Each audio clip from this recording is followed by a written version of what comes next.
Hello dear students, मेरे cells, मेरे fundamental unit of life, कैसे हो आप सब? Hope you are doing amazingly well, right? I am Saloni, biology faculty from Keystone University of Education, and आज हम मिले हैं इधर फॉर अ क्विक recap और one short revision of the cell chapter that is fundamental unit of life. ठीक है, तो as we all know तुम लोगों की एग्जाम्स आ रही है, राइट? तो ये चैप्टर तुम लोगों को कैसे हेल्प करेगा, ये one shot revision?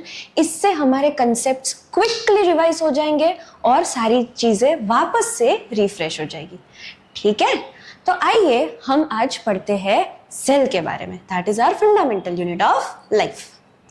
So before starting, what is cell, cell क्या है, ये सब पढ़ने से पहले थोड़ी सी सेल की कुंडली निकाल देते हैं कि सेल किसने डिस्कवर किया, क्या था सेल, राइट? तो थोड़ी हिस्ट्री पढ़ लेते हैं सेल के बारे में।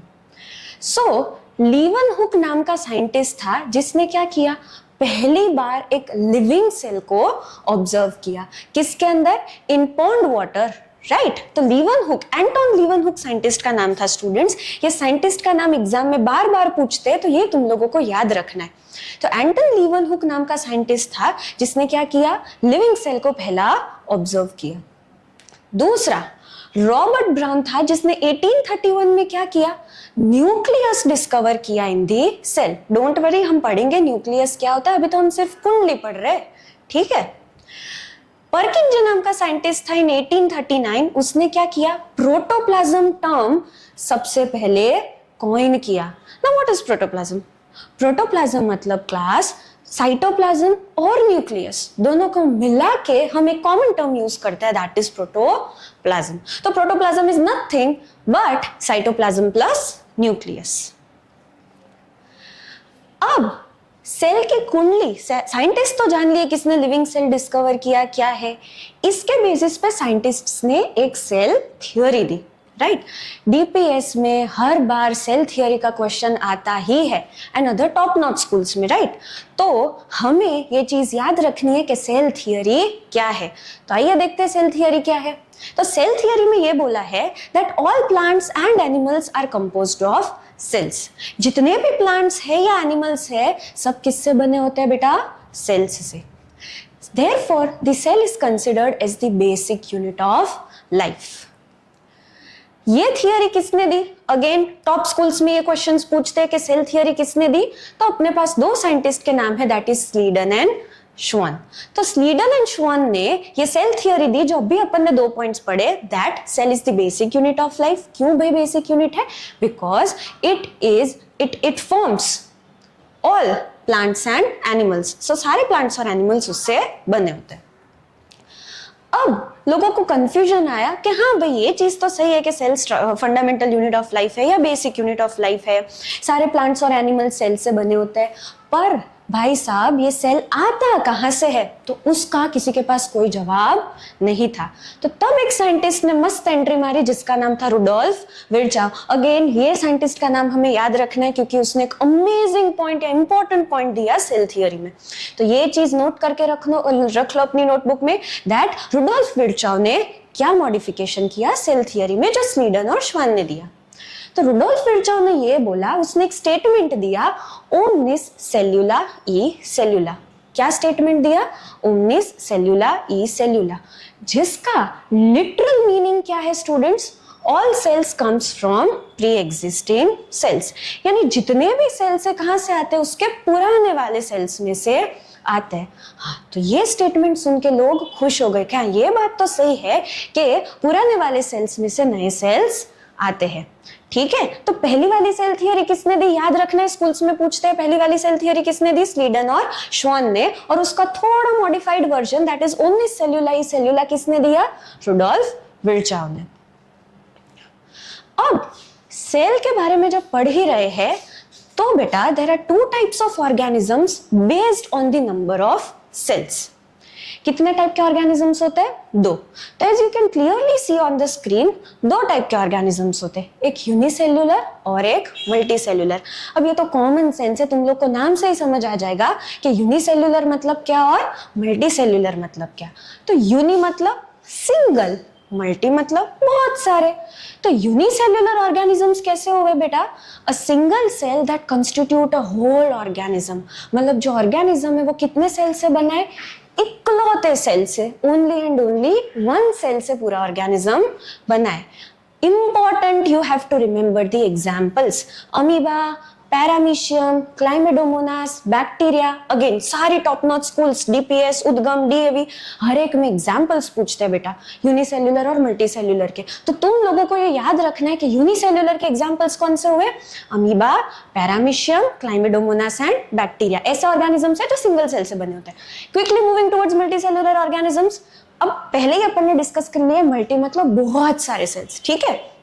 तो मल्टी सेल्युलर ऑर्गेनिजम्स कैसे हुए? Many cells group together in a single body performs different functions and various body parts. इसकी सिंपल भाषा में इसको मैं समझाऊं तो बहुत सारे सेल्स एक ऑर्गेनिज्म को बनाते हैं। Therefore the term multicellular.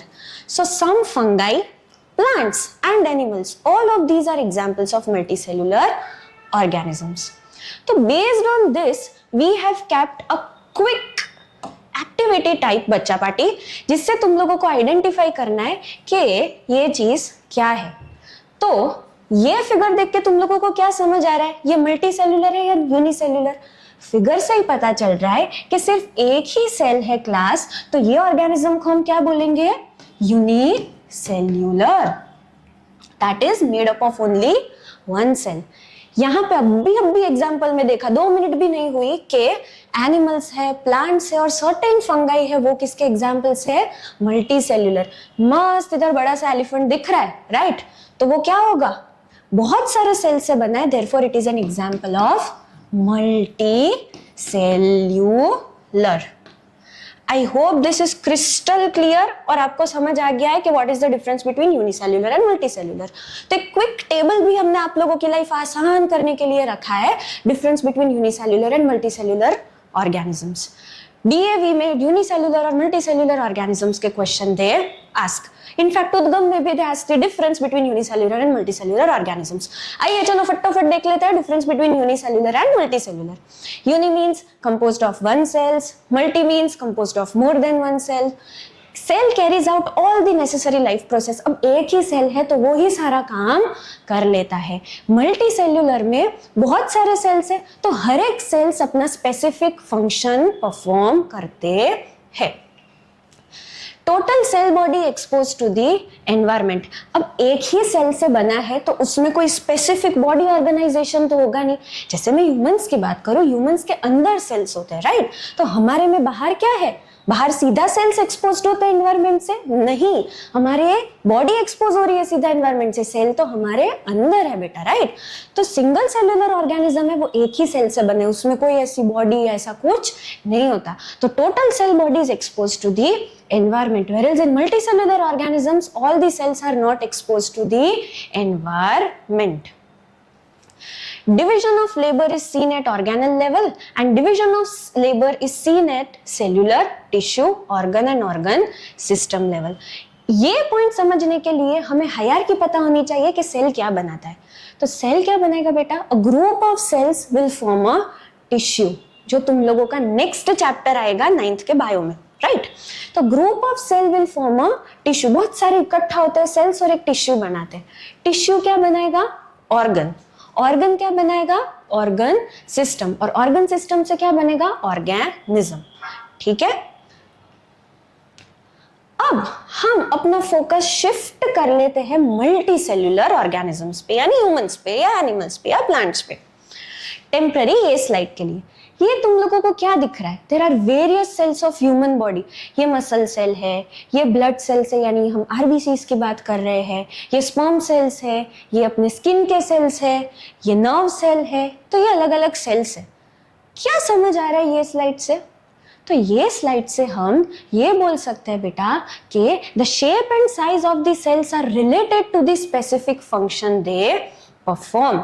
मतलब उनके फंक्शन के बेसिस पे उनका शेप और साइज डिसाइड होता है कि कौन सा सेल कौन सा फंक्शन परफॉर्म कर रहा है। फॉर एग्जाम्पल मैं अगर इसके बारे में बात करूं तो अमीबा के सेल्स है, दे कॉन्स्टेंटली चेंज देयर शेप। उनको ऐसे एक जगह पे कोई एक स्पेसिफिक शेप में वो सेटल नहीं होते, वो अपना शेप चेंज करते रहते। फॉर एग्जाम्पल मैंने क्या बोला अभी amoeba, right.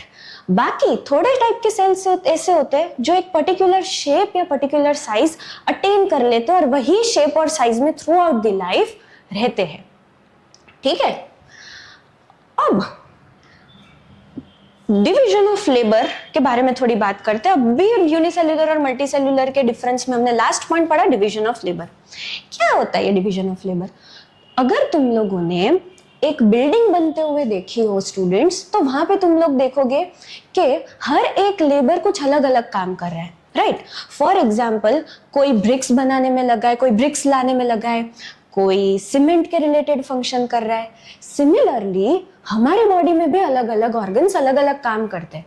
For example heart की बात करूं तो हार्ट सिर्फ सर्कुलेशन ऑफ ब्लड में इन्वॉल्व है, वो डाइजेशन का काम नहीं करता। अगर मैं स्टमक की बात करूं तो स्टमक किस में इन्वॉल्व है? सिर्फ डाइजेशन में, वो हार्ट के काम में दखल अंदाजी नहीं दे रहा, right. So there is division of labour, यानी हर एक ऑर्गन अपना स्पेसिफिक काम परफॉर्म कर रहा है, स्पेसिफिक फंक्शन परफॉर्म कर रहा है। सिमिलरली डिवीजन ऑफ लेबर एक सिंगल सेल में भी दिखता है।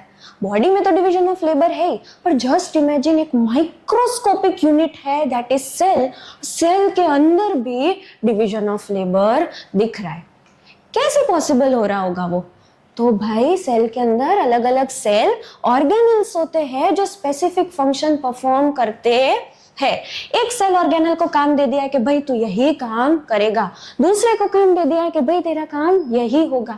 इसीलिए सेल के अंदर भी जो सेल ऑर्गेनल्स है वो क्या करते हैं? स्पेसिफिक फंक्शन परफॉर्म करते हैं, जिसको हम बोलते हैं डिवीजन ऑफ लेबर। तो कोई भी सेल उठा लो ना दुनिया का, कोई भी सेल, उसमें कॉमन चीज अपन को कौन सी दिखेगी स्टूडेंट्स? पहली प्लाज्मा मेम्ब्रेन, दूसरी न्यूक्लियस, तीसरी साइटोप्लाज्म। नाम देख के डरने का नहीं है, हर एक ऑर्गेनल अपन मस्त अभी शांति से पढ़ते हैं। चलो तो स्टार्ट करते हैं प्लाज्मा मेम्ब्रेन से। अब प्लाज्मा मेम्ब्रेन एक ऐसी मेम्ब्रेन है जो सेल की आउटर मोस्ट कवरिंग है, यानी सेल के एकदम बाहर ये एरिया होता है, जो बाउंड्री होती है सेल की, वो क्या है? अपना प्लाज्मा मेम्ब्रेन। तो प्लाज्मा मेम्ब्रेन क्या करेगा स्टूडेंट्स पता है? It will separate the contents of cell from external environment. एक बाउंड्री बना देगा जिससे क्या होगा कि सेल की अंदर की चीजें और सेल की बाहर की चीजें में एक बाउंड्री आ जाएगी, राइट। एक सेपरेशन क्रिएट हो जाएगा, ठीक है। तो ये है प्लाज्मा मेम्ब्रेन। अब प्लाज्मा मेम्ब्रेन होती कैसी है? It is very flexible. और भाई किससे बनी होती है? Proteins and lipids. Very important point, class exams में पूछते हैं प्लाज्मा मेम्ब्रेन किससे बनी होती है? तो plasma membrane is made up of proteins and lipids. ये चीजें हमें दिमाग में लॉक करके रखनी है, ठीक है। कितना ब्यूटीफुल एनिमेशन है, देखो तो जरा।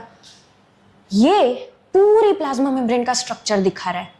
इससे तो दिमाग में एब्सोल्युटली बैठ जाना चाहिए कि प्लाज्मा मेम्ब्रेन कैसी दिखती है।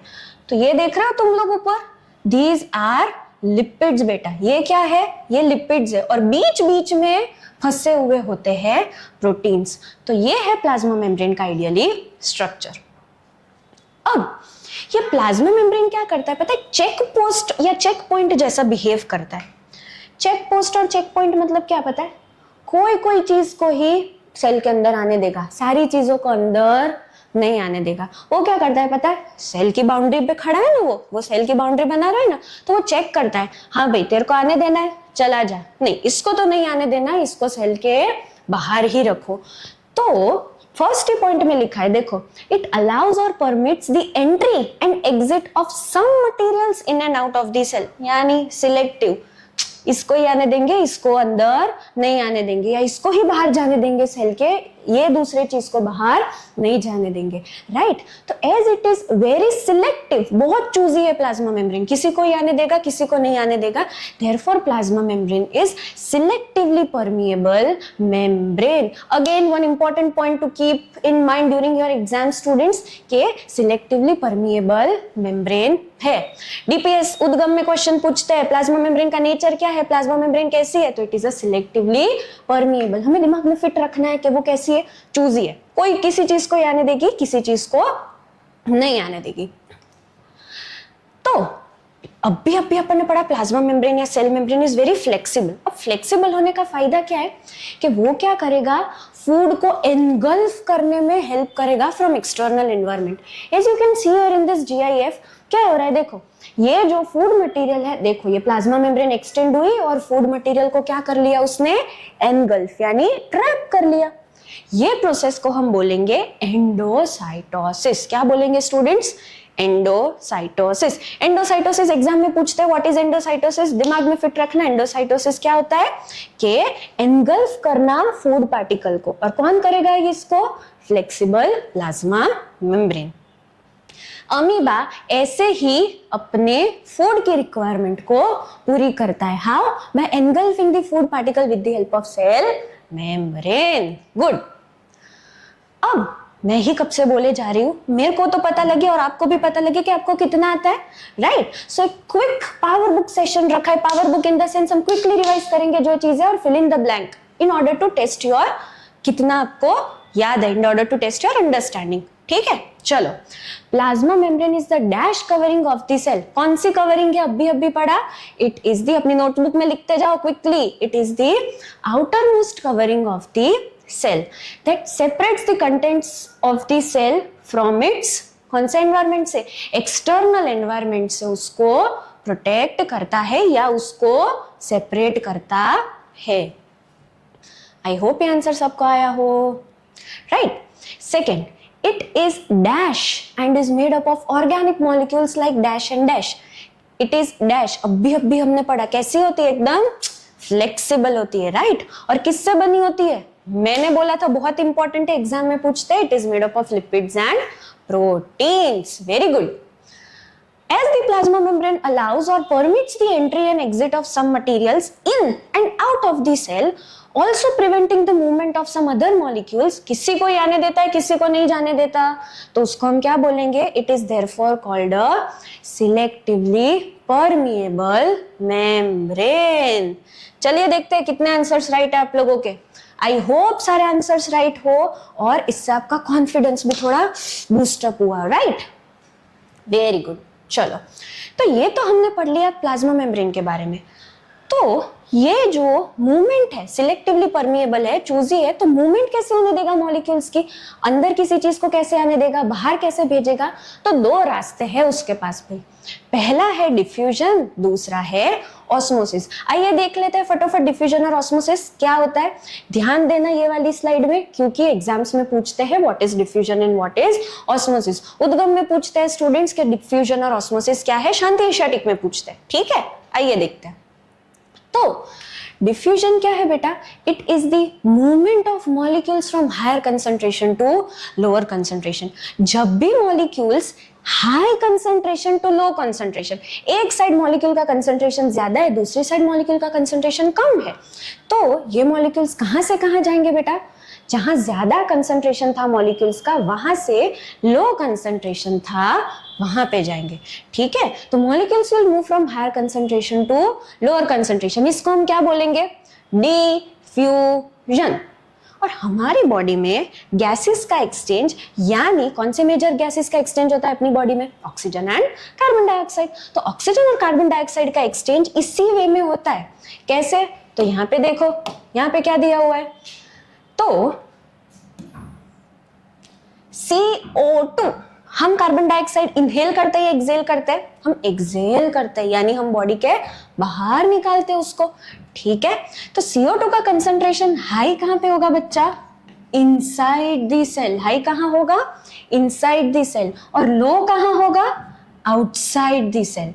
ठीक है, As the concentration of CO2 is high inside the cell और बाहर कैसा है लो, तो ऑटोमेटिकली डिफ्यूजन की प्रोसेस से क्या होगा, carbon dioxide will move from higher concentration to lower concentration, यानी सेल से सेल के बाहर जाएगा।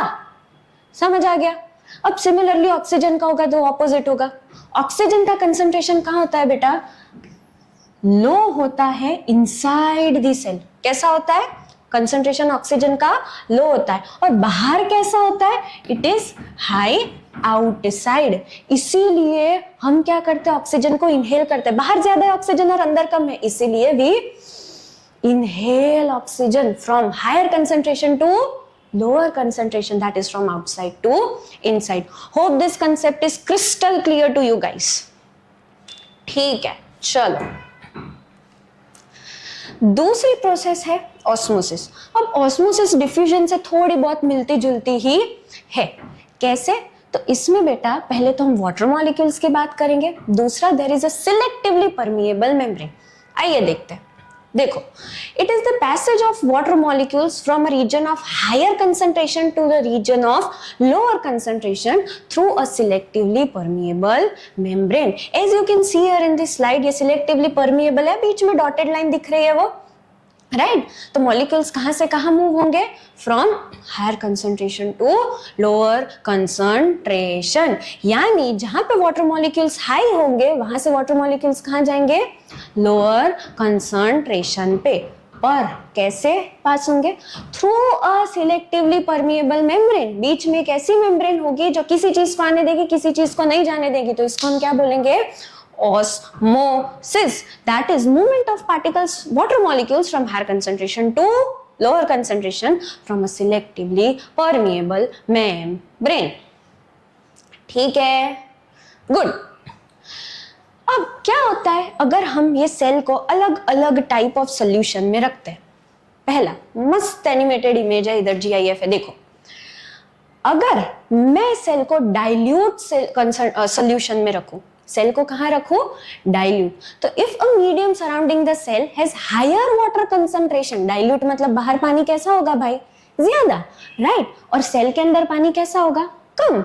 इस वजह से क्या होगा, अभी अपन ने ऑस्मोसिस का कंसेप्ट पढ़ा, cell water will move from higher concentration to lower concentration, जिसकी वजह से क्या होगा, वाटर मॉलिक्यूल्स सेल के अंदर आ जाएंगे और सेल क्या हो जाएगा, एकदम मस्त मोटा गपलू जैसा हो जाएगा, इट विल स्वेल अप। ठीक है, तो ये ऐसे सोल्यूशन को हम क्या बोलेंगे बेटा, hypotonic solution. Very very very important, सारे स्कूल्स में ये पूछते हैं हाइपोटोनिक सोल्यूशन क्या होता है। आगे की 3 स्लाइड्स अपने लिए बहुत ही इंपॉर्टेंट है बच्चा पार्टी, तो अटमोस्ट ध्यान चाहिए। ठीक है, वंस अगेन, अगर मैं सेल को डाइल्यूट सोल्यूशन में रखूं, डाइल्यूट यानी वाटर बाहर बहुत ही ज्यादा है, तो ऑस्मोसिस के कंसेप्ट के according water will move from higher concentration to lower concentration. अगर हायर से लोअर यानी बाहर से अंदर सेल में आएगा पानी, तो सेल क्या हो जाएगा, मोटा मोटा आता जाएगा, इट विल स्वेल अप। ये सोल्यूशन को हम क्या बोलेंगे बेटा, हाइपोटोनिक सोल्यूशन। तो अगर सेल स्वेल अप हुआ तो कौन से सोल्यूशन में रखा होगा अपन ने उसको, हाइपोटोनिक। तुरंत ही एग्जाम में स्ट्राइक होना चाहिए। और ये प्रोसेस को क्या बोलेंगे, एंडोऑस्मोसिस। क्यों, क्योंकि पानी सेल के अंदर आ रहा है, देयरफॉर एंडोऑस्मोसिस। ठीक है, चलो दूसरा scenario, this is also very important है। अभी मैंने बोला तीनों स्लाइड्स आगे की बहुत इंपॉर्टेंट है। दूसरा सिनेरियो, अगर मैं ऐसे में रखूं सेल को, मतलब सेल के अंदर भी पानी का प्रोपोर्शन कंसंट्रेशन इक्वल है, सेल के बाहर भी यानी सोल्यूशन में भी पानी का वाटर का कंसंट्रेशन इज सेम।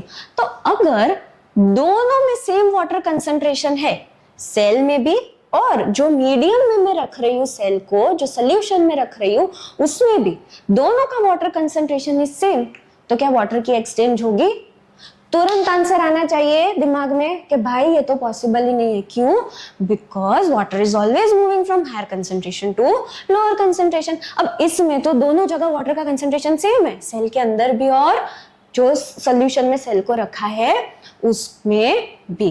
तो ऐसे सोल्यूशन को क्या बोलेंगे बेटा, आइसोटोनिक सोल्यूशन। क्या बोलेंगे, आइसोटोनिक सोल्यूशन। और यहाँ पे कैसा रहेगा पता है, सेल की साइज जैसी थी वैसी रहेगी। क्यों? क्योंकि वाटर की एक्सचेंज तो होगी नहीं, क्योंकि दोनों साइड वाटर का concentration is same. I hope this is crystal clear to all of you. हाँ जी, गुड। चलो, तीसरा है concentrated solution. This is also very important, schools में पूछते हैं भाई। कंसंट्रेटेड मतलब बेटा बाहर वाटर का कंसंट्रेशन इज वेरी लेस, और अंदर सेल के अंदर वाटर कैसा है, भर भर के मस्त ज्यादा है। तो कहाँ जाएगा? अब तो ये दिमाग में ऐसे स्कैन होना चाहिए, फिट होना चाहिए। कहाँ जाएगा वाटर? सेल के अंदर ज्यादा है, सेल के बाहर पानी कम है, तो cell water will move from higher to lower, यानी सेल के अंदर से सेल के बाहर जाएगा पानी। अगर सेल में से पूरा पानी ऐसे धीरे धीरे धीरे धीरे धीरे होकर चला गया तो सेल क्या हो जाएगा? पिचक जाएगा, right? Cell will shrink, right? तो ऐसे सोल्यूशन को क्या बोलेंगे जिसमें हमने सेल को रखा है? Hypertonic solution. यानी कंसंट्रेटेड सोल्यूशन में अगर मैं सेल को रखूं तो उसको मैं क्या बोलूंगी? Hypertonic solution. और ये प्रोसेस को क्या बोलूंगी? पहली प्रोसेस, पानी सेल के अंदर आ रहा था तो सेल स्वेल अप हो रहा था इन हाइपोटोनिक, तो हमने उसको बोला था एंडोस्मोसिस। इसको हम क्या बोलेंगे? एक्सोस्मोसिस। Very good. क्यों? क्योंकि पानी सेल के बाहर जा रहा है जिसकी वजह से पानी पिचक रहा है, सेल पिचक रहा है, ठीक है, श्रिंक हो रहा है। Very very very important, hypotonic, isotonic, hypertonic, दिमाग में फिट रखने तीनों टर्म्स, ठीक है। तो कैसे ऑस्मोसिस यूज करता है ऑर्गेनिज्म? तो देखो, absorption of water by plant roots. Plant के जो रूट होते हैं वो क्या करेगा? पानी को एब्जॉर्ब करेगा फ्रॉम सॉइल, राइट? करता जाएगा करता जाएगा करता जाएगा। ये किसका एग्जांपल है? ऑस्मोसिस का। क्यों? क्योंकि यहाँ पे पानी का concentration is high, water molecules are high, अंदर रूट्स में वाटर मॉलिक्यूल का कंसंट्रेशन इज लो, तो automatically water molecules will move from higher concentration to lower concentration, ठीक है। अब हमने पहला कंपोनेंट पढ़ा प्लाज्मा मेम्ब्रेन। दूसरा कंपोनेंट है बेटा सेल वॉल। सेल वॉल क्या है? तो एक रिजिड लेयर है। रिजिड मतलब it is a very tough layer that is covering the cell, जिसको हम क्या बोलेंगे? Cell wall. अब तुम लोग बोलोगे प्लाज्मा मेम्ब्रेन भी सेल को कवर कर रहा है, सेल वॉल भी सेल को कवर कर रहा है, कौन किसको कवर कर रहा है? तो cell wall lies outside the plasma membrane, यानी सेल में अगर सबसे पहली सेल के अंदर से मैं देखूं तो सबसे पहली बाउंड्री क्या आएगी सेल की? Plasma membrane. और प्लाज्मा मेम्ब्रेन के बाद सेल के पास क्या होगा? Cell wall. तो cell wall lies outside the plasma membrane, यानी अगर मैं सेल के बाहर से अंदर की जर्नी देखूं तो पहले सेल वॉल आई, फिर प्लाज्मा मेम्ब्रेन आई, और फिर अपना सेल आया। तो प्लांट की सेल वॉल किससे बनी होती है? सेल्यूलोज से। वेरी इंपॉर्टेंट क्वेश्चन है आस्क इन एग्जाम के, प्लांट की सेल वॉल किससे बनी होती है? सारे स्कूल्स में ये पूछते हैं और ये दिमाग में हमें लॉक करना है दैट प्लांट की cell wall is made up of cellulose, ठीक है। चलो, अब when living plant cells loses water through osmosis, अगर कोई प्लांट सेल ने पानी लूज कर दिया, राइट, सेल श्रिंक हो गया, अभी हमने पढ़ा एक्सोस्मोसिस बोलते हैं उसको, ठीक है। और अगर श्रिंक हो गया सेल या कॉन्ट्रैक्ट हो गया, द कंटेंट्स ऑफ दिस और contraction of the contents of the cell away from the cell wall. यानी देखो वापस से पढ़ते क्या है, when a living plant cell loses water through osmosis there is shrinkage, shrink हो जाएगा सेल, या फिर दूसरे टर्म्स में क्या बोलेंगे? Contraction of the contents of the cell. Cell कैसा होता जाएगा? कॉन्ट्रैक्ट, पिचकता जाएगा पिचकता जाएगा पिचकता जाएगा away from the cell wall. Cell wall तो रिजिड है भाई, वो नहीं पिचकेगी, पर क्या होगा? सेल ऐसे श्रिंक होता जाएगा होता जाएगा होता जाएगा और सेल से दूर दूर दूर दूर सेल वॉल से ऐसे दूर चला जाएगा। मतलब अगर ये सेल वॉल है तो सेल कैसा होता जाएगा? पिचकता गया पिचकता गया पिचकता गया, श्रिंक होता गया, ठीक है। क्यों? वाटर बाहर गया। This phenomenon is called plasmolysis. Very important, schools में पूछते हैं, SAS में पूछते हैं, DAV में पूछते हैं कि क्या है plasmolysis। तो this phenomenon is known as plasmolysis, wherein बाहर पानी के जाने की वजह से सेल श्रिंक होता है away from the cell wall। हमें याद रखना है बेटा, ये बहुत इंपॉर्टेंट है एग्जाम के पॉइंट ऑफ व्यू से, ठीक है। That this is called plasmolysis। आइए आगे बढ़ते हैं। Cell wall permit the cells of the plants, fungi and bacteria to withstand very dilute या hypotonic external media without bursting. बहुत इंपॉर्टेंट पॉइंट है. देखो अगर हाइपोटोनिक सोल्यूशन है यानी सेल क्या होगा? हाँ बोलो बोलो, याद करो. सेल होगा स्वेल, मोटा मोटा होता जाएगा क्योंकि पानी कहाँ आएगा? सेल के अंदर. तो इस केस में क्या होगा? सेल बर्स्ट हो जाएगा?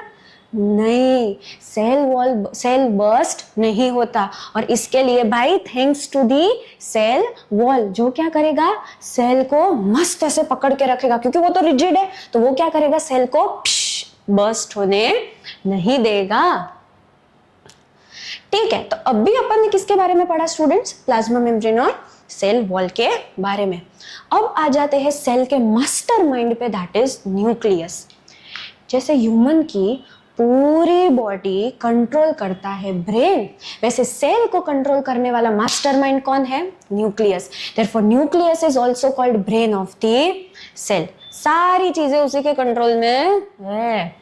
It is a membrane bound organelle found in eukaryotic cells. Don't worry, eukaryotic cells क्या होता है अभी हम लोग पढ़ते हैं. It is a membrane bound organelle बेटा, मतलब न्यूक्लियस के आजू बाजू क्या होगी? मेम्ब्रेन. पहले न्यूक्लियर मेम्ब्रेन के बारे में पढ़ लेते हैं. तो पूरी nucleus is a double membrane बेटा, डबल लेयर होता है. ये जो मेम्ब्रेन है ना वो कितने लेयर की होती है? 2 लेयर की. Therefore it is called double layer covering called nuclear membrane. अब तुम लोग देख सकते हो क्या ये न्यूक्लियर मेम्ब्रेन कंटिन्यूअस है? तो भाई answer is no, nuclear membrane continuous नहीं है. तो क्या है? न्यूक्लियर मेम्ब्रेन के बीच बीच में ऐसे छेद है ना, स्पेस दिख रही है तुम लोग को. So these regions are called nuclear pore. क्या बोलते हैं इसको? Nuclear pore. ये पोर क्या करेगा? हम क्यों कोई घर में दरवाजा खिड़की देते हैं? सो दैट मूवमेंट हो सके किसी चीज की, एग्जिट एंड एंट्री हो सके किसी चीज की, राइट? सिमिलरली ये पोर्स क्या काम करते हैं बच्चा पार्टी? ये पोर्स क्या करेगा? कोई भी चीज को अगर मेरे को न्यूक्लियस के अंदर भेजना है या कोई भी चीज को न्यूक्लियस से बाहर भेजना है तो ये पोर के थ्रू ही एंट्री एग्जिट कर पाएंगे, बाकी की जगह से नहीं कर पाएंगे. क्यों? क्योंकि बाकी में तो डबल मेम्ब्रेन है भाई, डबल मेम्ब्रेन है तो वहां से कोई एंट्री एग्जिट नहीं होगा. इनसाइड एंड आउटसाइड ट्रांसफर कैसे होगा? with the help of pores. Good. चलो, अब न्यूक्लियस को मास्टरमाइंड तो बोला है. न्यूक्लियस के अंदर होता क्या है? क्या होता है तो वो देखते हैं. तो न्यूक्लियस के अंदर होते हैं बेटा क्रोमोसोम्स. अगर ये तुम लोग देख सकते हो, see these are the chromosomes. ये एक्स शेप्ड स्ट्रक्चर दिख रहा है तुम लोगों को? These structures are called chromosomes. And ये क्रोमोसोम किससे बना होता है? डीएनए और प्रोटीन से. अब डीएनए तो तुम लोगों ने सब सुना होगा, सबके मतलब बहुत कॉमन टर्म है. डीएनए डीएनए डीएनए होता क्या है भाई? डीएनए तो full form of DNA is deoxy ribo nucleic acid. Full form exams में पूछते हैं स्टूडेंट्स, वेरी इंपॉर्टेंट. उद्गम वाले, डीपीएस वाले अलर्ट हो जाओ. डीएनए का फुल फॉर्म क्या होता है? Deoxy ribo nucleic acid. ठीक है, और यही डीएनए होता है जो क्या होता है? इनहेरिट होता है बच्चों, मतलब ट्रांसफर होता है फ्रॉम पेरेंट्स टू ऑफस्प्रिंग्स. तुम लोगों में क्या आया है? तुम्हारे मम्मी पापा का DNA from parents to offsprings. ठीक है, ये डीएनए के जो स्पेसिफिक सेगमेंट्स होते हैं, जो स्पेसिफिक रीजन्स होते हैं, उसको हम बोलते हैं जीन्स. क्या बोलते हैं? जीन्स. तो the specific segment of DNA are called genes. तो क्रोमोसोम है, क्रोमोसोम किससे बना होता है? डीएनए और प्रोटीन से. डीएनए का फुल फॉर्म देखा हमने, और डीएनए के स्पेसिफिक सेगमेंट को जीन बोलते हैं. दूसरा टर्म आया क्रोमैटिन. अब मैम ये क्या है? पहले क्रोमोसोम है फिर क्रोमैटिन है. डोंट वरी, अभी पढ़ लेते हैं. क्रोमोसोम तो एक शेप स्ट्रक्चर देखा बेटा जो हमारे न्यूक्लियस के अंदर होता है, राइट? क्रोमैटिन क्या है? This is also found in the nucleus of the cells, and ये भी डीएनए और प्रोटीन से ही बना है, राइट? पर in a cell which is not dividing, this DNA is present as a part of chromatin material. मतलब जो DNA होता है जब सेल्स डिवाइड नहीं हो रहे तब कैसे फॉर्म में होता है? क्रोमैटिन फॉर्म में. ये देखो ये क्रोमोसोम है, अगर ये क्रोमोसोम पूरे खुल जाए जब सेल डिवाइड ही नहीं हो रहा तब किस फॉर्म में मिलेगा अपन को? वो बहुत सारी थ्रेड के फॉर्म में जो एक दूसरे के साथ ऐसे बहुत सारे गुचड़े पुचड़े होंगे, राइट, एंटेंगल्ड मास होगा of thread, and these structures are called chromatin. चलो न्यूक्लियस का फंक्शन, तो पहले तो वो ब्रेन ऑफ द सेल है, क्यों वो पढ़ते हैं। It plays a major role in cellular reproduction. Now what is cellular reproduction बेटा? एक सेल में से 2 सेल बनना, 2 में से 4, 4 में से 8, राइट। तो जैसे ही सेल्स बढ़ते हैं उसको हम क्या बोलते हैं? रिप्रोडक्शन। तो सेल्यूलर रिप्रोडक्शन में किसका काम है?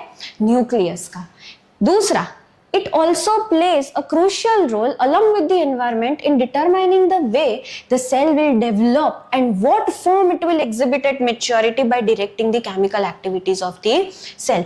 मतलब सेल कैसा फंक्शन करेगा, क्या करेगा, उसमें क्या क्या एक्टिविटीज होगी, वो भी काम किसका है? ब्रेन ऑफ द सेल का, दैट इज न्यूक्लियस का। वेरी इंपॉर्टेंट, स्कूल्स में पूछते हैं फंक्शन ऑफ न्यूक्लियस, कर लेना मार्क, अपनी टेक्स्ट बुक में, अपनी एनसीईआरटी में, अपने नोटबुक में लिख लेना, ठीक है। अब पढ़ते हैं types of organisms based on types of cells. पहला वाला जो अपन ने डिफरेंस पढ़ा था वो based on the number of cell पढ़ा था। Make this thing very clear in your mind. पहला वाला डिफरेंस था between unicellular and multicellular, that was the number of cells, based on the number of cells. ये हम पढ़ रहे हैं based on the type of cell, कि भाई कैसे टाइप के सेल है। तो पहला है प्रोकैरियोट, दूसरा है यूकैरियोट। अब इसको रिवाइज करने की क्विक ट्रिक है, देख लेते हैं। चलो, pro means no, pro means no, a big no. या फिर दूसरा वे कैसे याद रखते हो, ऐसा बोलते हैं, पता है, अरे मैं तो प्रो हूँ। प्रो मतलब मैं तो बहुत पहले आया हूँ, तेरे से ज्यादा स्मार्ट हूँ, राइट।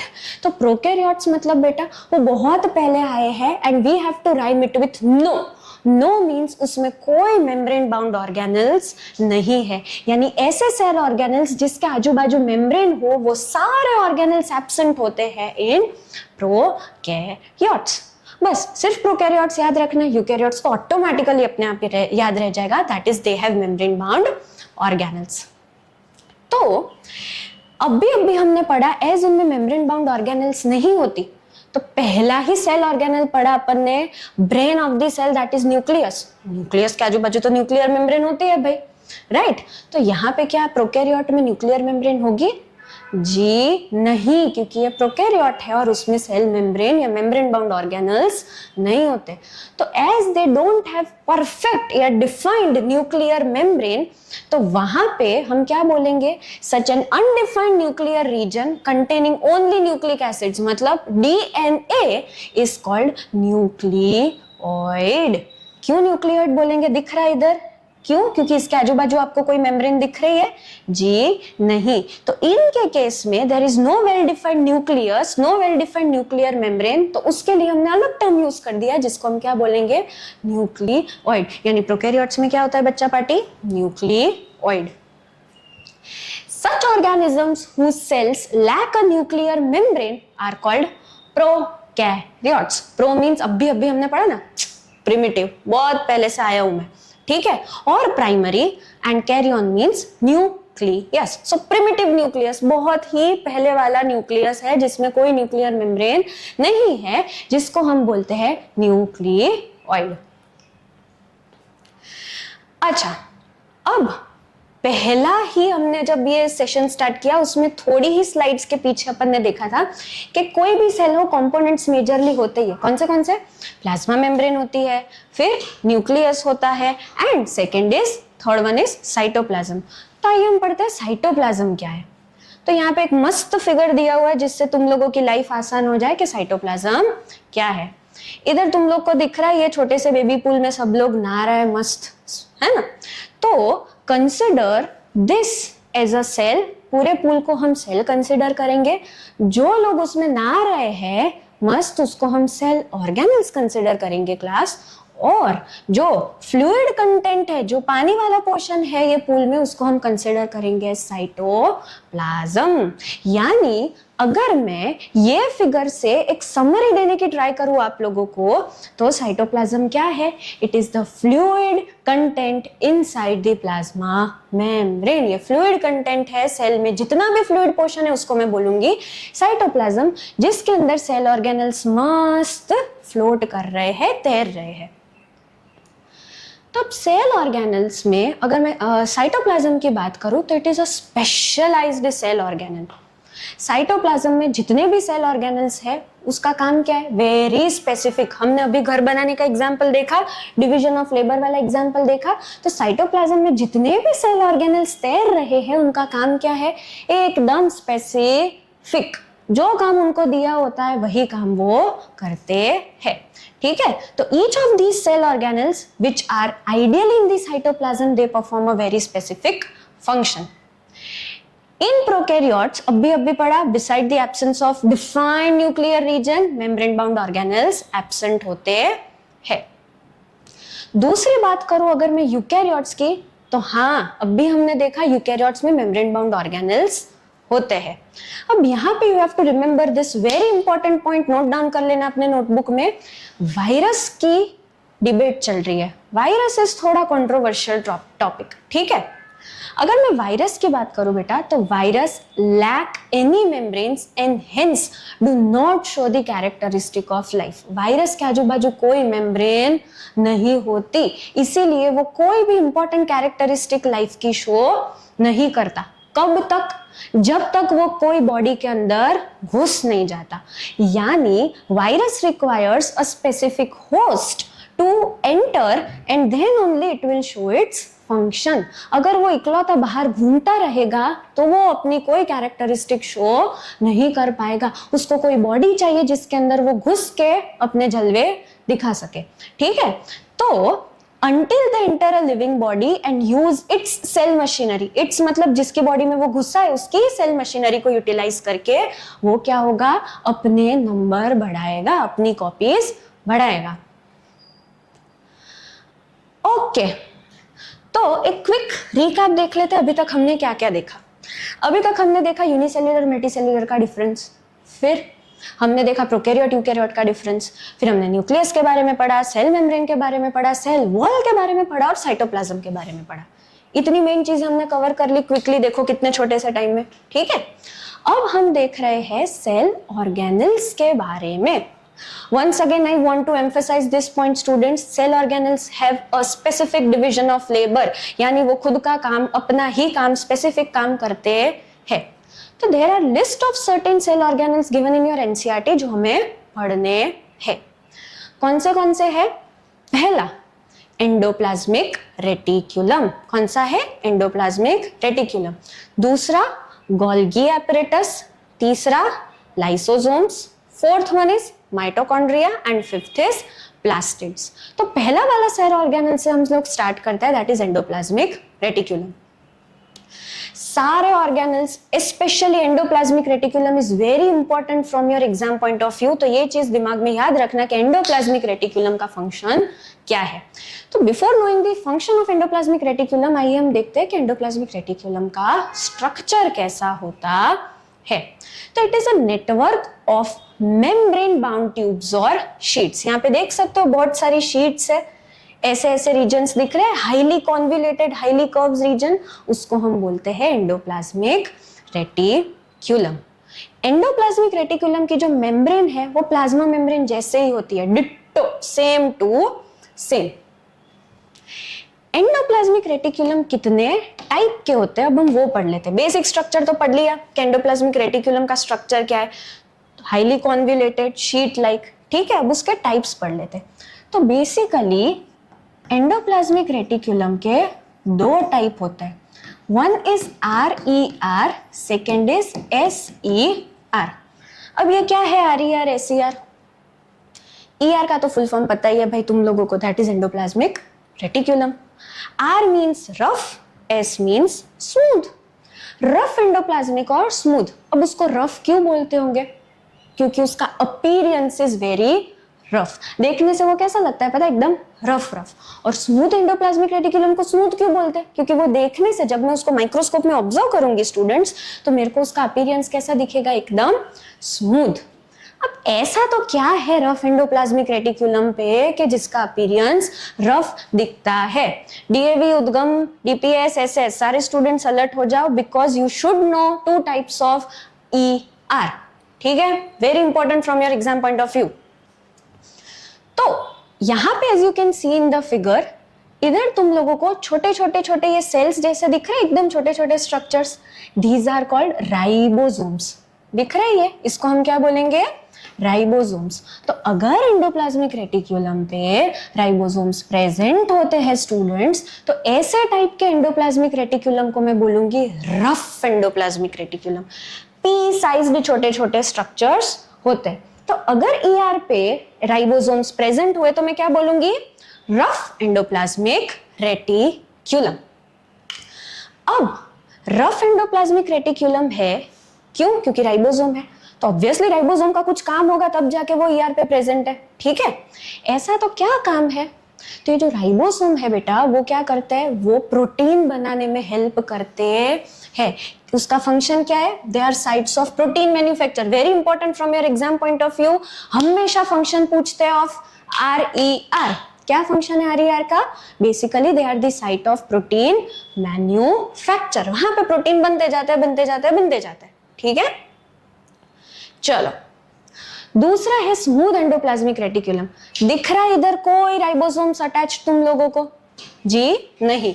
तो RER के सरफेस पे कोई राइबोसोम्स या कोई पी साइज में स्ट्रक्चर अटैच्ड नहीं है, इसलिए इसका appearance is very smooth, hints the name smooth endoplasmic reticulum. तो अभी हमने RER का फंक्शन देखा, वो क्या करता है, प्रोटीन बनाता है, राइट। SER का फंक्शन क्या होगा? इंपॉर्टेंट, नोट डाउन कर लेना, एग्जाम में पूछता है SER का फंक्शन क्या होता है। तो it helps in manufacture of fat molecules और लिपिड्स भी बोल सकते हैं। ठीक है, फैट्स को, तो वो फैट और लिपिड बनाने में हेल्प करता है, विच इज इंपॉर्टेंट हमारे सेल के फंक्शनिंग के लिए। तो RER का काम हो गया प्रोटीन बनाना, SER का काम हो गया लिपिड या fat banana. You should know students the difference between RER and SER from your exam point of view. दूसरा, स्मूथ एंडोप्लाज्मिक का काम क्या है? तो लिवर है हमारी बॉडी में, लिवर में भी सेल से ही बना है ऑब्वियसली वो, और हर एक सेल में सेल ऑर्गेनेल है, तो लिवर के सेल में भी SER तो होगा ही होगा, बट ऑब्वियस है ना, कॉमन सेंस है ये तो ये जो स्मूथ एंडोप्लाज्मिक रेटिकुलम है लिवर में, उसका काम क्या है पता है? It is behaving as a vacuum cleaner. Vacuum cleaner का देखा होगा काम, क्या होता है? सारा कचरा साफ कर देता है घर का, राइट। वैसे ही बेटा SER जो लिवर में होता है वो क्या करेगा? सारे टॉक्सिन्स बॉडी के रिमूव करने में हेल्प करेगा, and this process of cleaning up the toxins of the body is called detoxification.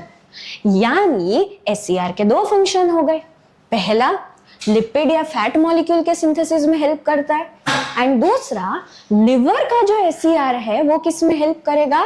Toxins clean up करने में हेल्प करेगा, जिसको हमने एक हाई फाई मस्त नाम दे दिया है, that is detoxification. I hope this is crystal clear to all of you. चलो, तो अभी हमने ये पढ़ा फंक्शंस ऑफ ER। यहां पे अब थोड़ा लास्ट फंक्शन तुम लोगों के लिए नया होगा, it helps in membrane biogenesis. What is membrane biogenesis?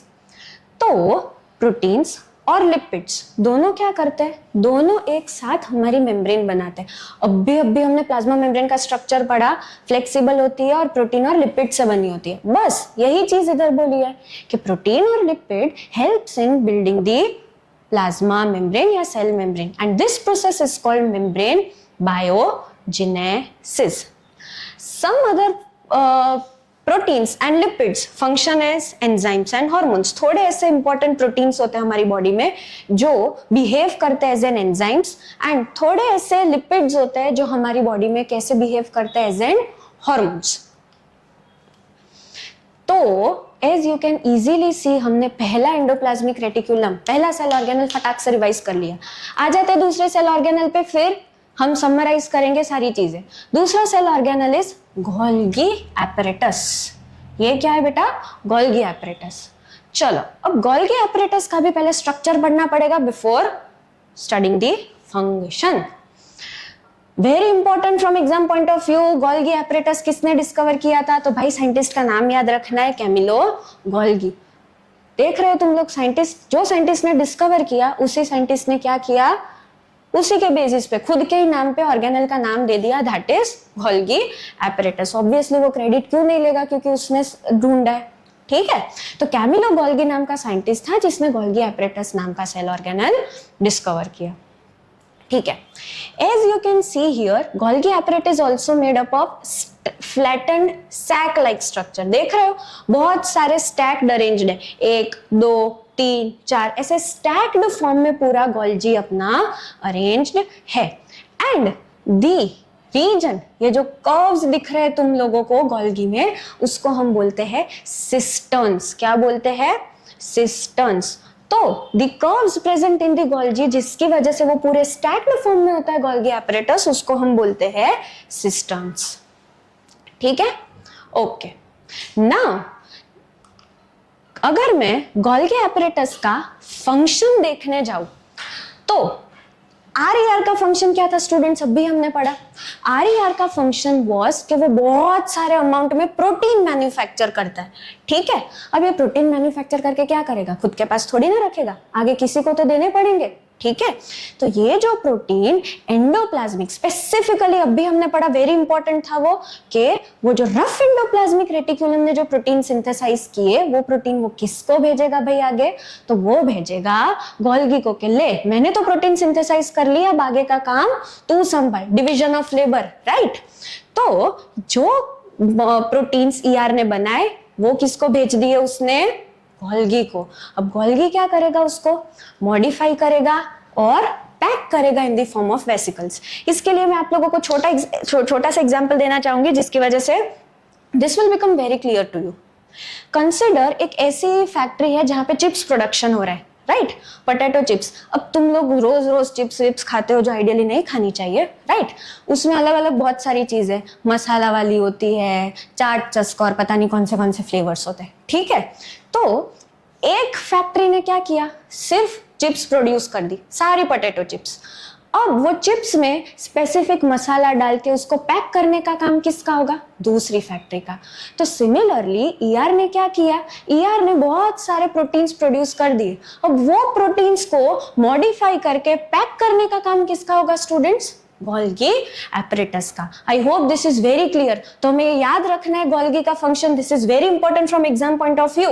लिख लो, नोट डाउन कर लो अपने नोटबुक में, गोल्गी एपरेटस का फंक्शन।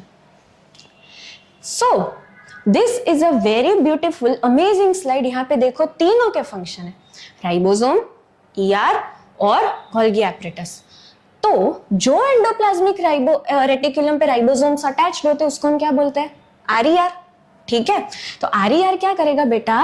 प्रोटीन को मैन्युफैक्चर करेगा और प्रोटीन को किसके पास छोड़ देगा? गोल्जी के पास। और अब गोल्जी ने क्या किया? उसको मस्त सॉर्ट करेगा, मॉडिफाई करेगा और पैक करके आगे ट्रांसपोर्ट कर देगा when, as and when needed और वेरेवर नीडेड, ठीक है, गुड। और भी फंक्शन होते हैं apart from packaging of proteins Golgi के, वो भी हमें देखने पड़ेंगे और याद रखने पड़ेंगे।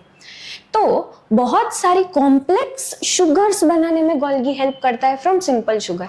अब सिंपल तुम लोगों को क्या याद रखना है इसमें? सिंपल और कॉम्प्लेक्स शुगर मतलब, सिंपल मतलब सुलझी हुई, राइट, एकदम सिंपल स्ट्रक्चर है शुगर का, उसमें मैं ऐसे 2-3 तड़के डाल दूं, कुछ और चीजें ऐड कर दूं, कोई और चीजें ऐड कर दूं, तो वो कैसी हो जाएगी? कॉम्प्लेक्स। तो सिंपल शुगर में मैं अगर कोई चीज ऐड कर दूं तो वो कैसी हो जाएगी? कॉम्प्लेक्स। तो वो सिंपल से कॉम्प्लेक्स करने का काम भी कौन कर रहा है? Golgi apparatus.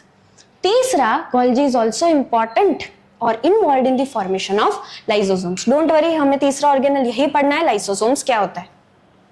But before moving towards lysosomes, कब से मैं ही बोले जा रही हूँ, एक क्विक रिकैप कर लेते हैं चीजों का, कौन से स्ट्रक्चर, गोल्गी का काम क्या है।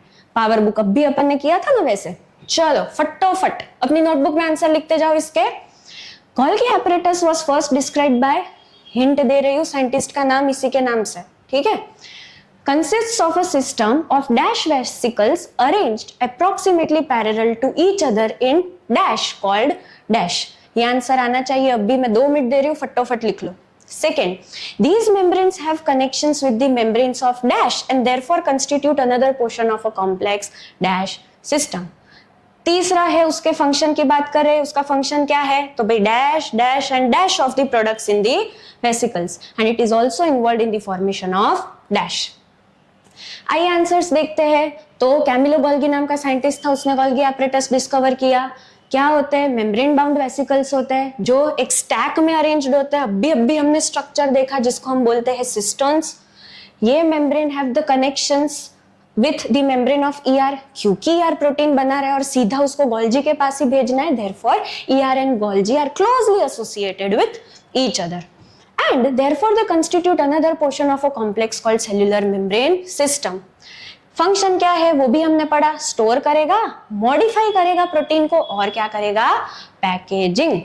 एंड लाइसोसोम जो तीसरा सेल ऑर्गेनल हम पढ़ने वाले हैं वो भी किसने बनाया है भाई, गोल्जी एपरेटस ने. तो आई होप तुम लोगों को 2 ऑर्गेनल्स एकदम दिमाग में फिट हो गए हो, क्रिस्टल क्लियर हो. आ जाते हैं तीसरे ऑर्गेनल पे, that is lysosomes. Now lysosomes are membrane bound sacs filled with the digestive enzymes. यानी ऐसा ऑर्गेनल है जिसमें भर भर के एंजाइम्स प्रेजेंट है. ठीक है, और जो ये लाइसोसोम में जितने भी एंजाइम्स है वो भी कौन बना रहा है, अभी हमने पहला ऑर्गेनल पढ़ा, that is RER. Full form तुम लोगों को पता ही होगा, that is rough endoplasmic reticulum. एक टाइप का गार्बेज डिपोजिशन या वेस्ट डिपोजल सिस्टम की तरह बिहेव करता है लाइसोसोम.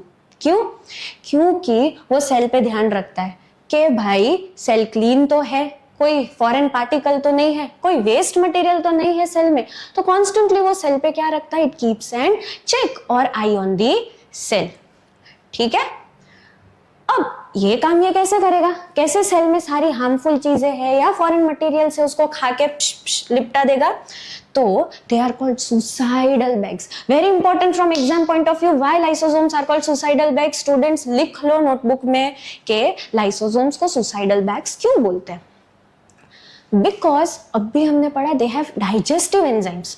इनके अंदर क्या होता है, लाइसोसोम के अंदर डाइजेस्टिव एंजाइम्स. और डाइजेस्टिव एंजाइम का काम क्या है कि वो क्या करेगा, सामने वाली चीज को डाइजेस्ट कर देगा.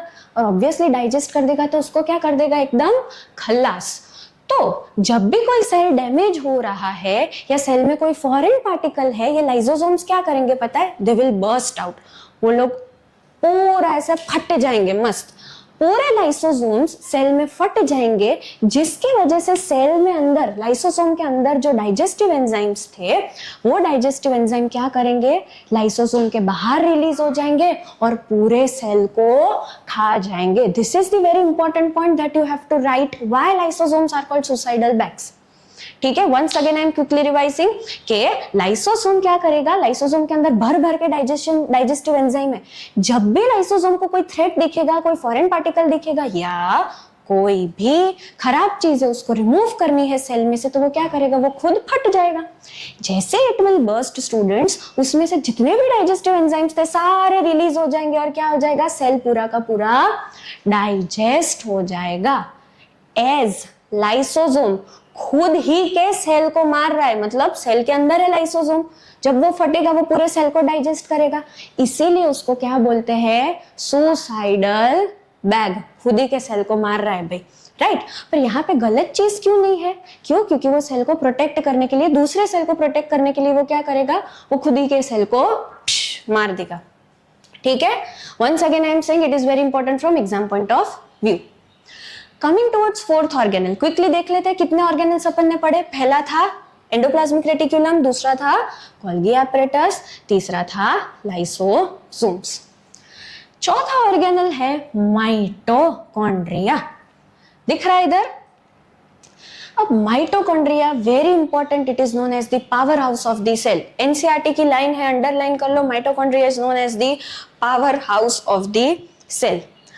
अगेन जैसे हमने सारे ऑर्गेनल्स के फंक्शन पढ़ने से पहले स्ट्रक्चर देखे, इसके भी स्ट्रक्चर देख लेते हैं माइटोकॉन्ड्रिया का. तो वो डबल मेम्ब्रेन है बेटा. कितनी मेम्ब्रेन है उसमें, 2. पहली वाली जो माइटोकॉन्ड्रिया की मेम्ब्रेन है, let me draw and show it to you quickly. जो पहली वाली मेम्ब्रेन है माइटोकॉन्ड्रिया की, इट इज पोरस। पोरस मतलब परमिएबल है, चीजों को आने देगी अंदर, ठीक है। तो माइटोकॉन्ड्रिया की डबल मेम्ब्रेन हो गई। पहली वाली, this is the outer membrane, तो this outer membrane is porous, और जो इनर मेम्ब्रेन है दैट इज डीपली फोल्डेड। बहुत सारे फोल्डिंग्स होते हैं, देख सकते हो तुम लोग इधर, right, this is deeply folded. तो इनर मेम्ब्रेन कैसी होती है, बहुत सारे फोल्डिंग्स होते हैं उसमें, ठीक है। और ये फोल्ड का फंक्शन क्या है, ऐसे तो नहीं दी शो के लिए, राइट। ये फोल्ड का फंक्शन है कि वो क्या करेंगे बेटा, वो लोग एटीपी प्रोडक्शन में हेल्प करेंगे। It will increase the surface area for ATP generation so that more and more ATP gets formed. Now what is ATP? हमने माइटोकॉन्ड्रिया के बारे में पढ़ा कि it is the power house of the cell. Power house मतलब क्या generate कर रहा होगा भाई, एनर्जी। पावर हाउस का तो टर्म यही होता है ना कि वो एनर्जी जनरेट करता है, राइट। तो हमारे सेल में energy is generated in the form of ATP. ATP का फुल फॉर्म मैं आधी रात को भी तुम लोगों को उठ के पूछूं तो you should know, very important from exam point of view. ATP का full form is students adenosine triphosphate. क्या नाम है उसका फुल फॉर्म?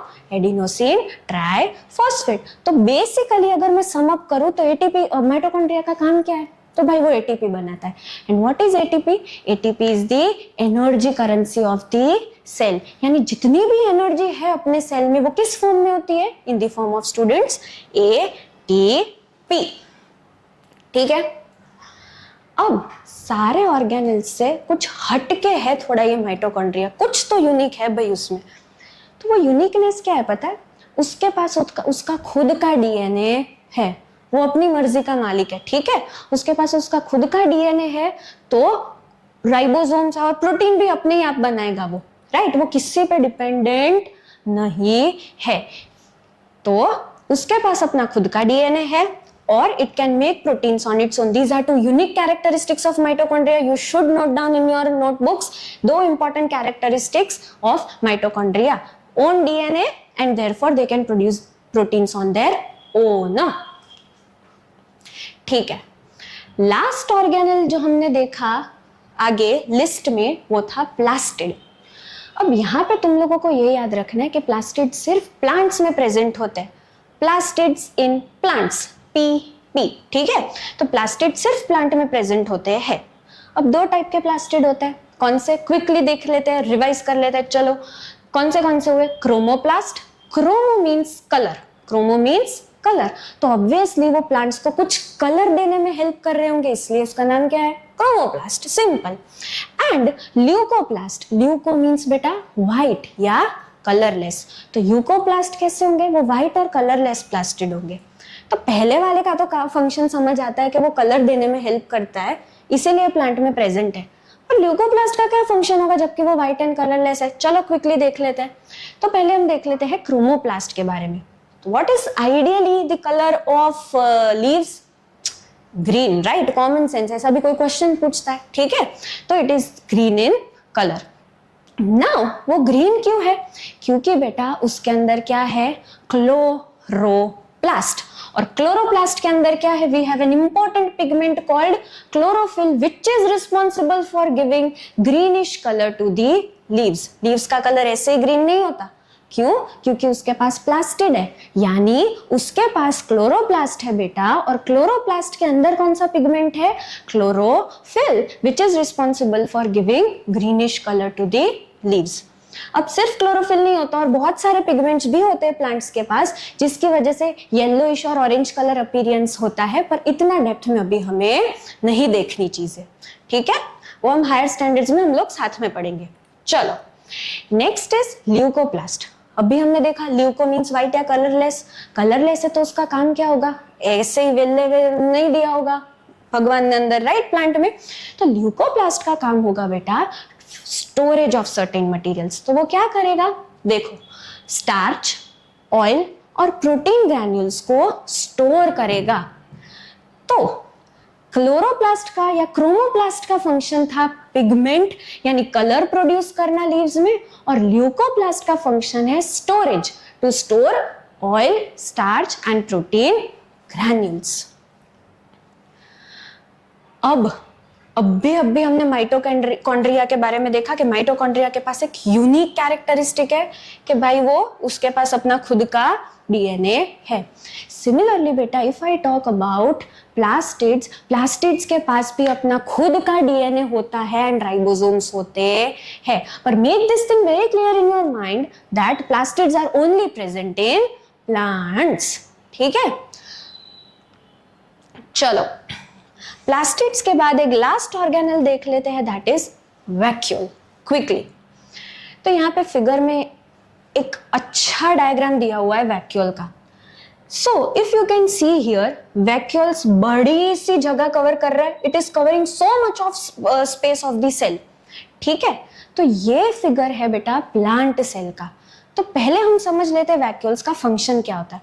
तो basically they are storage sac. Simple language में बोलो तो वो लोग गोडाउन जैसा बिहेव करते हैं। गोडाउन में क्या होता है, सारे सब्सटेंसेस या सारी चीजें स्टोर करते, एक टाइप का स्टोर हाउस है बस। सिमिलरली वैक्यूल क्या है, it is a storage sac for solid and liquid substances. जितने भी कंटेंट्स है वो वैक्यूल में मस्त स्टोर होते हैं।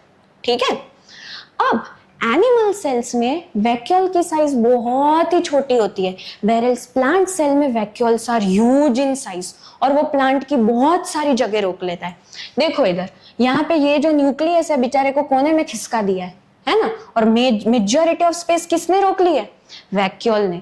This is the case in case of plant cells. Animal cells में इतना वैक्यूल स्पेस नहीं रोकता, तो 50 to 90% of the cell volume cover कर लेता है ये vacuole. In case of plants, make this thing clear.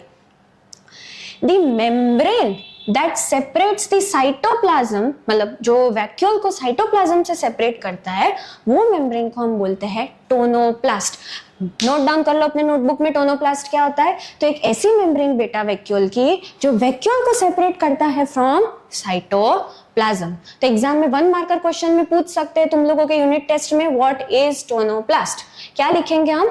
तो एक ऐसी single membrane that bounds the vacuole, मतलब वैक्यूल के आजू बाजू होती है, वैक्यूल की बाउंड्री पे होती है, एंड इट सेपरेट्स इट मतलब वैक्यूल को खुद को सेपरेट करता है फ्रॉम साइटोप्लाज्म। और ये मेम्ब्रेन को हम क्या नाम बोलेंगे बेटा, टोनोप्लास्ट। Very good.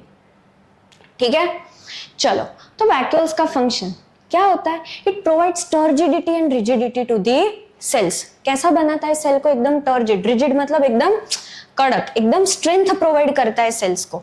ठीक है, एंड सेकेंड फंक्शन तो अभी हमने देखा, कितने सारे इंपॉर्टेंट मॉलिक्यूल्स होते हैं जो वैक्यूल्स में स्टोर होते हैं। कौन से होते हैं, तो अमीनो एसिड्स है, शुगर्स है, सर्टेन ऑर्गेनिक एसिड्स है एंड प्रोटीन्स है। ये सारी चीजें कौन स्टोर करता है भाई, वैक्यूल। तो अगर मैं पूरे वैक्यूल को स्टूडेंट समराइज करने की ट्राई करूं तो दिमाग में एक ही टर्म फिट रखना अपने, that vacuoles are behaving as a store house. वो क्या करेगा, गोडाउन जैसा बिहेव करता है जहां पे सारी चीजें स्टोर होती है।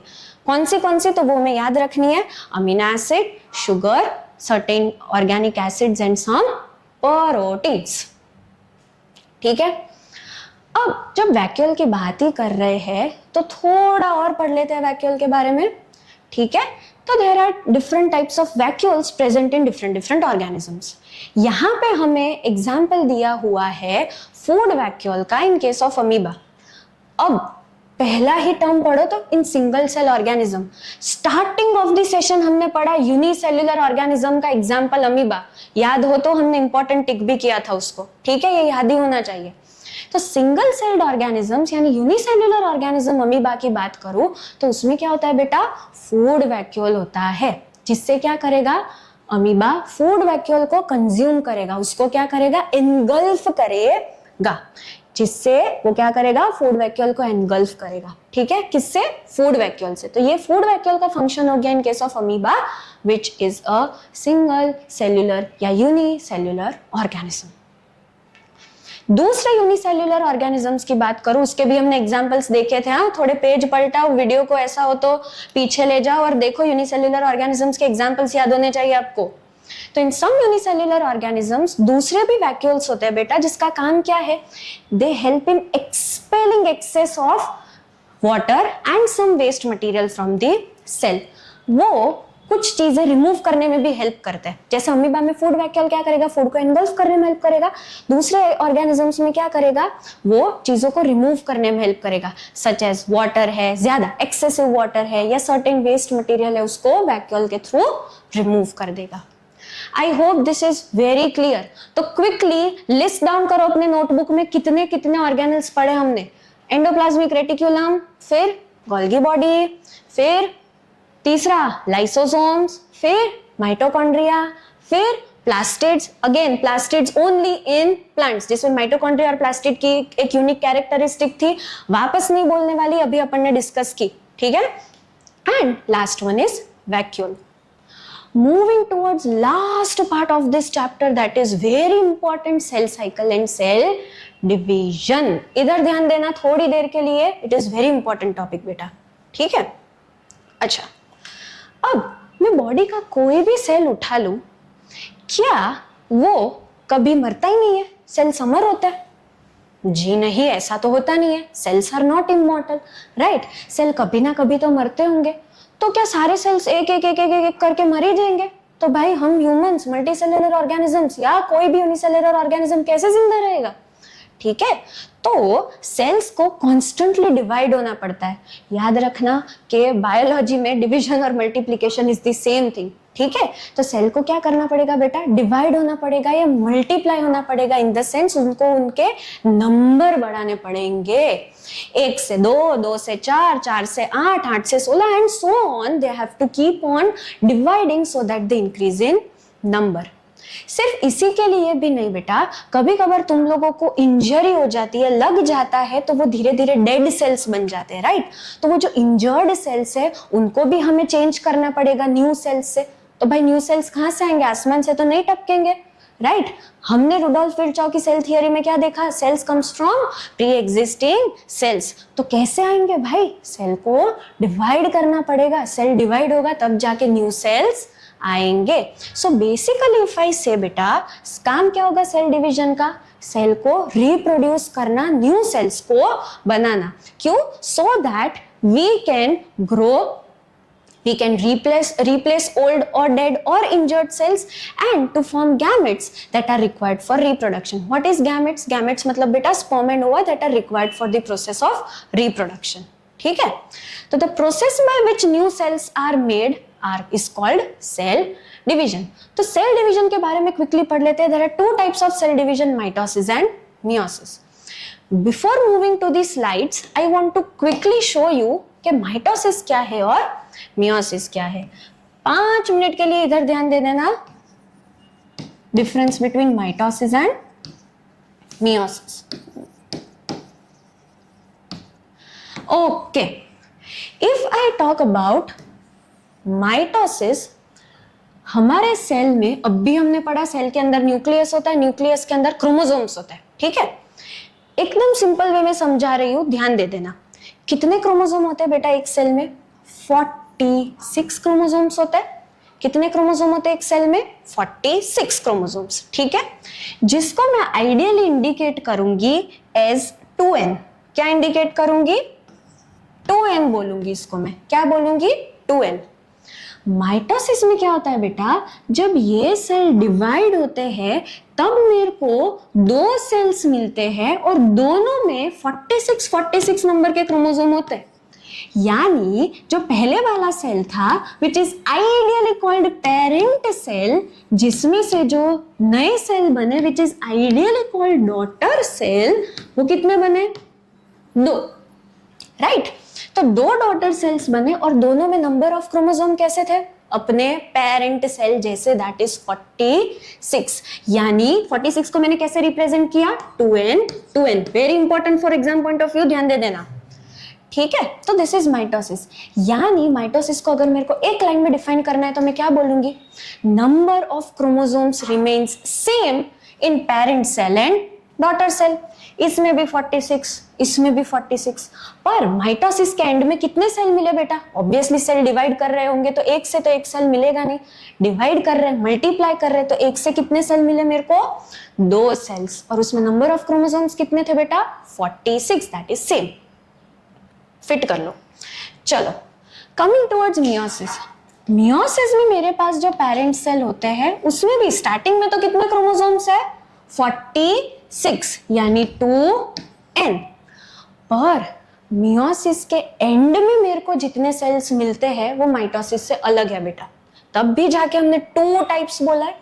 तो मियोसिस में मेरे को एंड में 4 सेल्स मिलते हैं बेटा। कितने सेल्स मिलते हैं? Daughter cells, 4 daughter sales. पर नंबर ऑफ क्रोमोसोम्स कैसे होंगे? हाफ। 46 का हाफ करो, इतना मैथ्स तो सबको आता है, दैट इज 23, 23, 23 एंड 23। अब जब मैंने 46 को 2n बोला है तो मैं 23 को क्या बोलूंगी? n n and n। यानी मियोसिस के एंड में मेरे को 4 डॉटर सेल्स मिलेंगे, but the number of chromosomes will be half compare to the parent cell. आइए हम स्लाइड्स देखते हैं और फिर इसके बारे में पढ़ते हैं। I think this is very clear to all of you. चलो तो माइटोसिस की बात करते हैं। तो the process in which each cell called the mother cell या हमने parent cell बोला divides to form 2 identical daughter cells, दोनों daughter cells बनी। अब the daughter cells have same number of chromosomes as the mother cell। कितने number? 46। Very good. Mitosis का significance क्या है? किस में हेल्प करता है? तो बेटा basically it helps in growth and repair of the tissues in organism. कोई भी टिश्यू में कोई इंजरी हुई हो, टूट फूट गया हो, राइट, तो कौन सी प्रोसेस होगी वहां पे? माइटोसिस की। ठीक है। और ह्यूमंस को या कोई भी ऑर्गेनिज्म को अगर ग्रो करना है तो भी वहां पे कौन सी प्रोसेस होगी? माइटोसिस। अब मियोसिस पढ़ते हैं। मियोसिस में क्या होता है? They divide by different process। they मतलब अभी हम पढ़ते हैं कौन? They divide by different process called meiosis which involves 2 consecutive division। meiosis 2 बार होती है बेटा।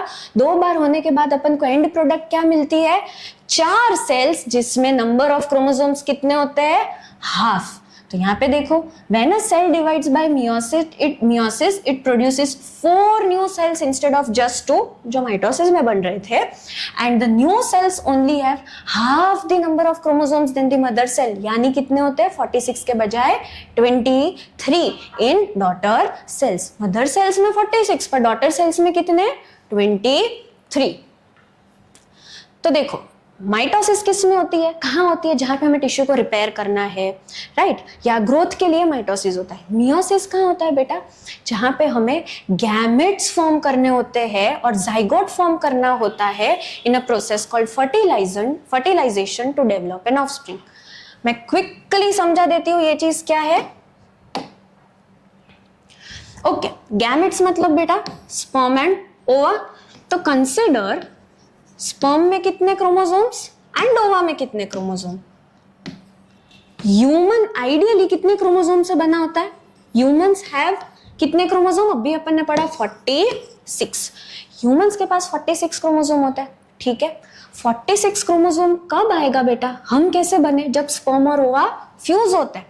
तो स्पर्म में अगर 23 क्रोमोसोम होगा और ओवा में अगर 23 क्रोमोसोम होगा तो फाइनल प्रोडक्ट क्या मिलेगी हमें? 46 क्रोमोसोम मिलेंगे तब जाके। इमेजिन करो अगर ये गैमेट्स में स्पर्म और ओवा में मियोसिस नहीं होता और माइटोसिस होता, यानी 46 क्रोमोसोम स्पर्म में, 46 क्रोमोसोम ओवा में, इकट्ठा करो, मैथ्स करो, कितना आया? 92 क्रोमोसोम। हाय भगवान, पता नहीं इंसान कैसा दिखता, राइट क्योंकि हमारे बॉडी में तो कितने क्रोमोसोम होते हैं? 46। इसीलिए बेटा दो 23 के गैमेट्स फ्यूज करके 46 बनाए, इसीलिए we need 23 chromosomes in our gametes. और 23 क्रोमोसोम कैसे बनेंगे बच्चा party? With the help of meiosis. कैसे बनेंगे? With the help of meiosis. Is this thing clear? अब मेरे को कैसे भरोसा आएगा ये क्लियर है या नहीं? तो हम लोग एक क्विक पावर बुक सॉल्व कर लेते हैं। ठीक है, I am giving you 2 minutes, झटक से इसको सॉल्व कर लो। चलो, कितने ब्लैंक है? 1 2 3 4 5 6 blank. Daughter cells have dash the number of chromosomes as the mother cells. It helps in dash and dash of the tissues. Basically ये माइटोसिस की बात कर रहे हैं। Specific cells of reproductive organs or tissues in animals and plants divides to form dash, which after dash give rise to dash। ये सारे blanks quickly कर लो, तब तक हम आंसर डिस्कस कर लेते हैं। ठीक है, इतनी देर में तो आई गेस कर भी लिया होगा आप लोगों ने। ठीक है, if not just pause the video बेटा एंड सारे ब्लैंक्स तुम लोग सॉल्व कर लो. चलो, तो the daughter cells have the same number of chromosomes as the mother cells. Obviously mitosis की बात हो रही है तो same. It helps in growth and repair of the tissues. फिर स्पेसिफिक रिप्रोडक्टिव ऑर्गन्स की बात करूं and plants divide to form gametes which after fertilization यानी फ्यूजन, अभी पढ़ा ना स्पर्म और ओवा का fusion, to give rise to offspring. They divide by different process called कौन सी? Meiosis. Meiosis कितने बार होती है? 2 बार होती है. एंड कितने सेल्स बनते हैं बच्चा पार्टी? 4 सेल्स बनते हैं इंस्टेड ऑफ जस्ट 2, जिसमें नंबर ऑफ क्रोमोसोम्स कितने होते हैं? Half as that in the mother cells. तो students, this was a one short revision of chapter 9 cells. I hope ये तुम लोगों को बहुत काम आया हो. जहां पे मैंने आईएमपी चीज बताई है वो तुम लोगों ने नोट डाउन की हो, right? And in case of any doubts please do not hesitate. ठीक है, क्या करोगे तुम लोग? ये जो वीडियो है उसके नीचे कमेंट सेक्शन में you can write any doubts and we will try to solve it as soon as possible. ठीक है स्टूडेंट्स, तो I wish you all the very best for your unit test exams. Thank you.